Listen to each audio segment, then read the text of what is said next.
Fashion Java aputsa shudwa neputi wobva atorerwa $10,000 abirwa $10,000 naDJ Tawas kana imbwa wakuda kuipaka inokuruma kuti hint that fits you ndozvaitwa naDJ Tawas mbowaziye rina Fashion Java wachimba vese ayakaipa song yakaimba saka Fashion Java angu ndamubhigoti aregerera DJ Tawas Paghetto youth makapinza Paghetto youth mudura munongoziya maresults ina unda iziziya kuti wandi achabirwa naDJ Tawas pinza gonza mudura rokubira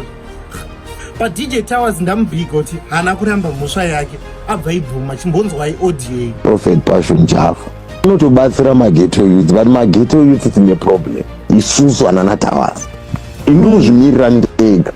munhu uyauya munhu atori bhoba Paghetto youth at least turi kuzvimirira ndega urambire. Don't forget to subscribe to Hasta PV vasino subscriber ndokuti mugopuwa amwe ma-updates zvimwe zvichaitika pamberi.